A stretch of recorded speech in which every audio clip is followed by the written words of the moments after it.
د پاکستان د بهرنیو چارو محترم وزیر او د لومړي وزیر مرستیال نن د یو لوړپوړي هیئت په مشرۍ کابل ته تشریف راوړی و. د دوی دا سفر کې په مختلفو موضوعاتو باندې خبرې وسوې. لومړی خبره د افغان مهاجرینو په هکله وه چې هلته د تېرو 45 کلو په پاکستان کې میشت دي، په میلیونونو انسانان چې ډېرې پخوا راغلي دي، چې اوس هم هلته پاتې دي. د هغوی د راتګ په باره کې، د هغوی سره د ښه سلوک په باره کې، د هغوی د ابرومندانه انتقال په باره کې، تدریجي انتقال په باره کې، علاوه د هغوی څه کوم جایدادونه دي، د هغوی مالونه دي، د هغوی سره سلوک، په دې ټولو برخو کې تفصیلي خبرې وسوې. جناب وزیر خارجہ صاحب، میرے بھائی متقی صاحب نے جو باتیں کی ہیں وہ شیئر بھی کی ہیں. ہم مہاجرین کے حوالے سے نمبر 1 جو کہ ہم آلریڈی کر رہے ہیں، بڑے عزت و احترام کے ساتھ جو لوگ واپس آئیں گے ان کو عزت و احترام کے ساتھ واپس بھیجا جائے گا. یہ میں سمجھتا ہوں کہ یہ ہمارا مذہبی فریضہ بھی ہے، ہمارا ہمسایہ گیری کا فریضہ بھی ہے، ہمارے بھائی چارے کا فریضہ بھی ہے، اور یہ گورنمنٹ کی انسٹرکشن بھی یہی ہے. لیکن کہیں اگر اکا دکا خدا نہ خواستہ کسی جگہ پہ کوئی شکایت ہو اور اس شکایت کو ازالہ کرنے کے لیے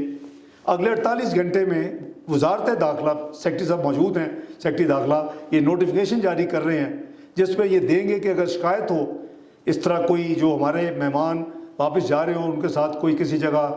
صحیح برتاؤ نہیں ہے تو وہ ٹیلی فون نمبر بھی، لینڈ لائن بھی ہوگی، واٹس ایپ بھی ہوگا، ای میل بھی ہوگی، تو تمام ڈیٹیل ہوگی اور نوٹیفیکیشن 48 گھنٹے میں ایشو ہوگا اور وہ سیکرٹری صاحب خود اس کو اوورسی کریں گے. وزارت داخلہ میں اگر کوئی بھی شکایت ہوگی اس پہ فوری نوٹس لیا جائے گا. ایک اور جو ہمارے نوٹس میں چیز آئی وہ یہ کہ کچھ جو مہاجرین واپس آ رہے ہیں ان کی جائیدادیں ہیں اور ان کو وہ بیچنے میں، یا یہ بھی کہا گیا آج کہیں ایک جگہ میں نام نہیں لیتا، وہاں کوئی کسی نے اناؤنس کیا کہ جی ان سے کوئی جائیداد نہ خریدے. حکومت پاکستان، وزیر اعظم میاں محمد شہباز شریف کی حکومت کی کسی قسم کی ایسی ہدایت، ایسی انسٹرکشنز نہ رائٹنگ میں ہے نہ زبانی ہے، نہ ہوگی. نہ یہ ایسا کام اسلامی ہے، نہ یہ ایسا کام ہمیں زیب دیتا ہے کہ ہم یعنی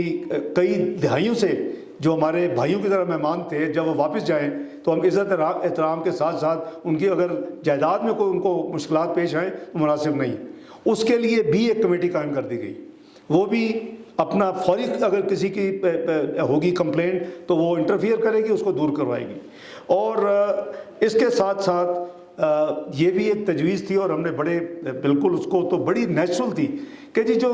لوگ واپس آئیں گے ان کے جو اپنے اشیاء ہیں، ان کی اپنی چیزیں ہیں، گھر کی ہر چیز، ان کو بھی اجازت ہونی چاہیے. تو بالکل اجازت، FBR بھی موجود ہے اور ان کو یہ تمام چیزیں لانے کی اجازت ہوگی. ہم نے ان کو اپنے اپنے میزبانوں کو یہ ریکویسٹ کی ہے کہ ہمیں مل کے اس خطے کی ترقی کے لیے، اس خطے کی بہتری کے لیے، اس خطے میں امن و امان قائم کرنے کے لیے ہمیں مل کے کام کرنا ہے.